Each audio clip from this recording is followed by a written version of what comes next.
Welcome to Gapology Radio with your hosts Mark Tinas and Brian Brokoff, authors of the leadership development books Gapology, IMBAR, and Speed of Purpose.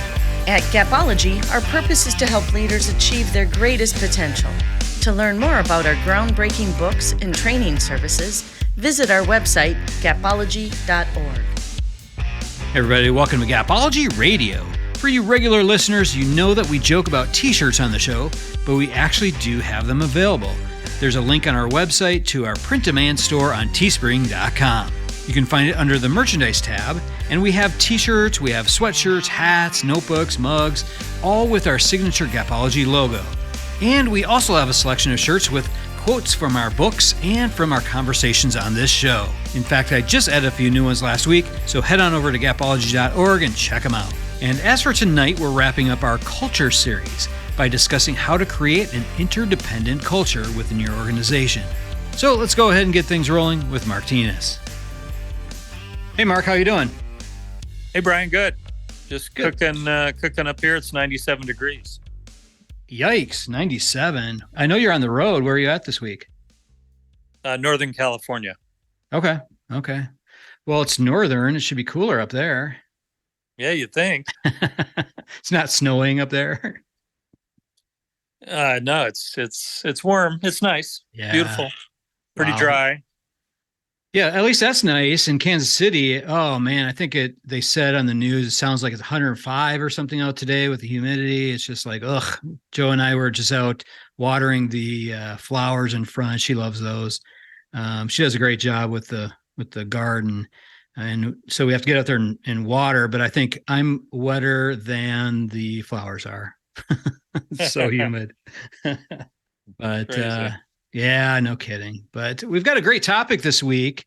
You know, we started talking about support, after the last call, Mark and I started talking about support and how teams can support each other and how leaders can support each other. And then we started talking about interdependence. So I'm not sure if we've ever done a podcast on this. It's actually a section in the book, page 196 for any of you that have the book. It's just like a 2-page section, just something real short, but interdependence. So I'd love to go through and talk about how you can create a culture of interdependence, since this will be the last episode of the culture series. I think this is a good one to, talk about how we can bring teams together and work more in that supportive, interdependent space. So what do you think, Mark? I think it ties nicely to Gapology because it allows the leader to look at their team and understand the level of dependence that they have, and from that know how to close the gaps within that team or within that individual. So it's quite relevant. Yeah, definitely. I think there's an opportunity for leaders to really look at how the team interacts amongst each other and then between them and the team as well. So I think there's some good opportunities to look for gaps here. And I think this little model here, the interdependence model that we have in the book, I think that provides some good clues there. So what do you think? Yeah, let's jump right in. Can I talk about the levels of dependence? Yeah. So in Gapology, we talk about the 3 levels of dependence. And as a leader, again, you can understand where each person on your team is at, where you're at, becomes extremely relevant. So the first level is dependent. And that's a tough level. That means that individual needs direction to do their job. They need significant oversight. It's often the case for a new person. They come in rather dependent, but they need to quickly graduate from that, transition from that, and move on. Yeah, I think that this is a risky level, for new people to stay at for a long time. Certainly, initially, they're going to be in this state until they can, become competent and confident in their role. But I think there's a risk there where if they continue to live in that state, they can really become frustrated with their jobs. The other piece I think that's a risk is that they may go to a peer or a colleague for assistance versus coming to you as the leader, and they may receive incorrect or not fully correct information. So I think there is a risk at this level. Yeah, and it may slow down the team. Yeah, significantly. Definitely. And if you have multiple dependent people, it's going to slow you down as a leader. So just help them graduate and move on to the next level, which is independent. And this is significant movement. That means that they function very well on their own. It's a risky level in some ways because leaders might really like this level for their team, yet it's certainly not the top of the dependence pyramid. It's convenient for leaders. They don't have to give a lot of direction, but it has a downside as well. For certain positions, it may be where you want part of the team, but when you get insight to the top of the pyramid, the next level, it really changes everything. And you see that independence can actually become a negative and slow down the team as well.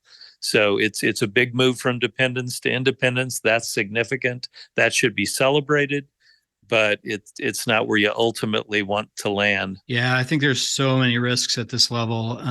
While that's good that they've moved on from dependence to being able to work independent, there's risk there in creating silos. I think it's extremely dangerous to the overall culture. Speaking of that, this is really the topic that we're talking about is culture. How do we create that? And if you have a culture of independence where people work in silos, there's a big risk to really breaking down that culture and preventing you to get to where you want to be. Even if they are competent and confident in their work, when they're working on their own and separating themselves from other work groups, there is just a lot of risk there. Yeah, to your point, it can be a real culture killer. Yeah, absolutely. Just sort of the absence of culture when you have a group of independent coworkers. Yeah. So the top of the pyramid and where you want to get the team to is interdependence. And, I really like the term collaborative. I think you used it a few times in describing this in the past. So an interdependent team is collaborative. And when you have collaboration, you have a lot. You often have significant innovation, and innovation often only occurs at collaboration, which is the interdependent level. But it also means that you're on your way to excellence and you can really conquer big things. If you're going after big things, you need the team to be interdependent, which means they're sharing, they are working together, they are answering questions for each other, they're moving fast, and likely they're enjoying their work. We talked in Speed of Purpose about teams with a purpose have 2.8 times the speed of other teams. And that really is a description of interdependence. Purpose creates an interdependence that wouldn't be there otherwise. So that's where you want to get the team to. And again, that's the top of the pyramid. Yeah. It's interesting. I hadn't considered the innovation piece, but when you get two or more minds together, the outcome of that is always going to be greater than just having a single person sitting in a cubicle staring at their computer trying to come up with ideas. When you can bounce ideas back and forth, it just creates this whole creative environment. And I think, living in the Zoom world, I think we've created this independent culture almost in many ways. We're reliant upon Zoom calls, which is limiting in itself. But if you can, as a leader, intentionally seek out opportunities to bring people together for collaboration and, working together on big projects where people have to think creatively over a large period of time, I think you can really create some really great things. Yeah. So the CEO of Google was interviewed and he was talking about the need for people to come back to the office and that the work from home was hurting collaboration and therefore stifling innovation. And what he was describing was the need for interdependence. And the work from home culture makes it difficult to be interdependent and easy to be independent. And so that sort of sums up what you just said. Yeah.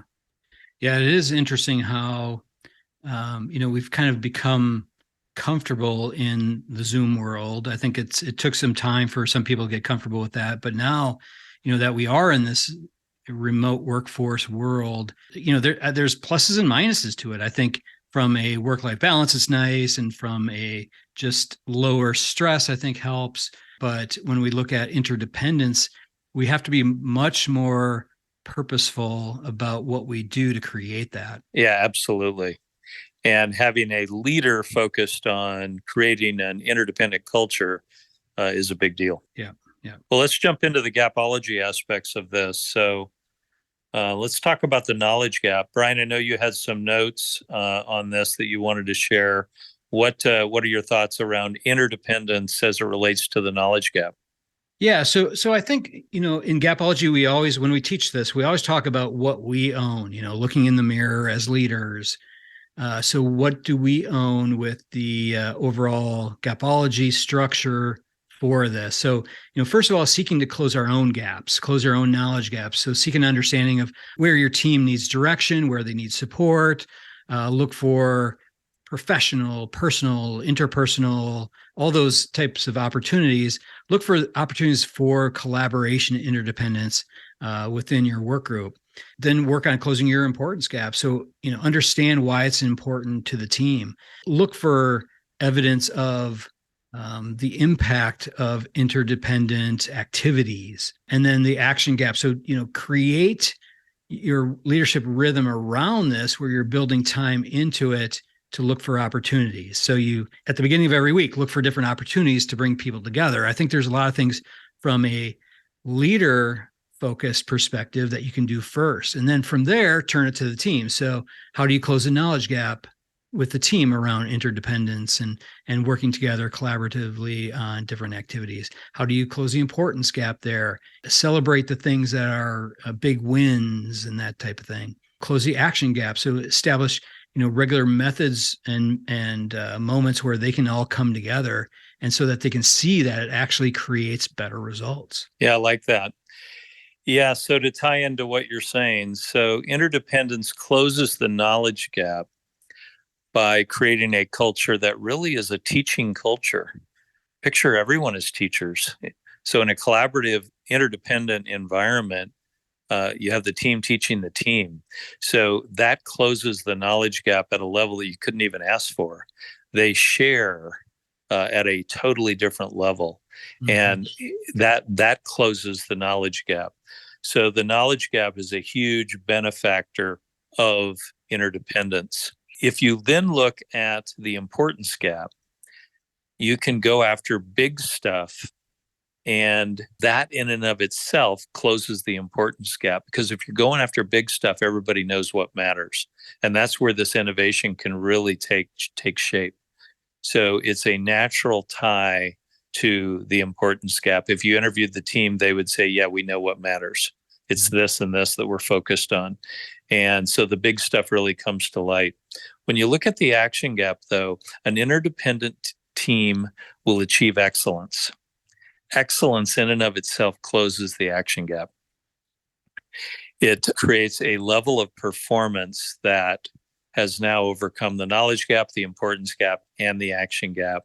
And it really moves the culture forward towards achieving great things and, again, performing at a very high level. Yeah, I totally agree.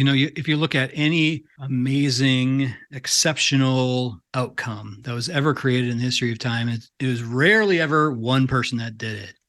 Even if you look at someone like Michael Phelps, how many ever gold medals he's got now, he didn't do it by himself. He had a coach there helping him along the way. He had teammates to cheer him on. So just working in a silo that rarely ever produces this, level of excellence you're talking about. Yeah, and excellence should be the outcome of that interdependent culture. I then made some notes on what a leader can do leveraging Gapology to create interdependence. Can I walk through those real quick? Sure. So the first thing would be to just create a culture of involvement. So there's a number of things a leader can do to create a culture of involvement. It may start with some meetings, but it also may be the structure of projects and assignments. So when you create a culture of involvement and then celebrate that, you're not only closing the knowledge gap at a very high level, but you're moving the team towards interdependence and towards excellence. The second one is to celebrate collaboration and innovation. Make that a huge piece of the celebration. We always say that we are what we celebrate. Well, when you celebrate a project completed due to significant innovation, collaboration, whatever fits there, that again allows the team to know what's important and really creates interdependence. There's within that, leaders can create cross-functional assignments. Cross-functional assignments will also create interdependence. And it also is a good way to develop your high performers. Have them work in other departments on other projects in order to learn the business, whatever you're doing, even better. And again, great interdependence, because they may not have the day-to-day interaction with other departments. And this really creates interdependence and great development, again, for top performers. The other piece is really not to view interdependence as a weakness, to view it as a strength, and to carve it into your rhythm as a leader to interact with the team and promote and support interdependence. Not to just celebrate independence, which is often the case, to really look for examples of interdependence where it worked and celebrate it and make it part of your rhythm. Make it part of something that you ignite each week, make it part of something that you observe each week, and then you're able to speak to it, and then the team knows and sees that excellence is coming from it, and they know that it's where we want to be as a team, interdependent, because it creates excellence. Those were my notes, Brian. Yeah, I love all those. That last one in particular, when you're looking at your leadership rhythm, there's lots of things you can do there. Look at your calendar, schedule time on your calendar for these things. That's how you start to create leadership rhythm. Block it out. So, seek out opportunities for interdependence. Block time on your calendar to look for those things. If you don't, then you're just reacting. So try to be proactive. Block out time, schedule it, and go after it. Yeah, and then all of it for me comes back to, I know we're talking about Gapology, but we wrote a book after that called Speed of Purpose. And a team with a purpose has a natural inclination towards interdependence. It really unites the team. And we talk again about this 2.8 times accelerator that a team with a purpose has. So if you get a chance, read that book as well. Yeah, definitely look at that. The purpose sits at the core of everything. And there's lots of tips in the book there. You can listen to some of our podcast episodes. We've talked about this in detail. Some of the things to really consider is, make sure that that's simple, that people know it. Make sure it's published, not too flowery and overly complicated. It's got to be simple so people can remember it, can recite it at any given moment, and then wrap it around the different elements of your business. Yeah, love that. Cool. All right. Well, these are some good tips. Quick one this week. I think a lot of people are going to get a lot out of this. So if you're looking at how to create support for your team, if you're struggling with bringing people together, if you're struggling with bringing people under one umbrella with a clear focus, take a look at your culture of interdependence. Make sure that you're taking a look at your leadership rhythm. Look in the mirror. You really own this as a leader. Well said. Well, thank you. All right. Well, thanks a lot, Mark. Thanks, Brian. Yep. We'll talk to you later. Have a great week. Yep. You too. Bye. All right. That'll do it from here. For more information on Gapology, IMBAR, or Speed of Purpose, head on over to our website, gapology.org. Everyone have a fantastic week. We'll talk to you soon. This has been a Gapology Institute production. Visit us at gapology.org.